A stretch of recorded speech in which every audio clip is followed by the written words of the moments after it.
Banatan mo Ayan, bahala natin to. Banatan mo. Sarap eh. Alright, banatan nyo na. Patatan na natin to.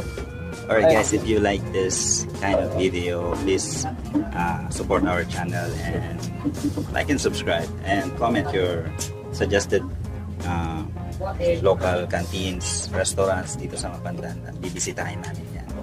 And yeah, maybe mag-comment kayo, then i-shoutout. Pwede din namin kayong i-shoutout. Shoutout ko ni Father.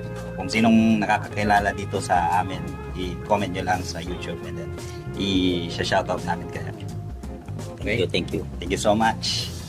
Please like and subscribe and God bless.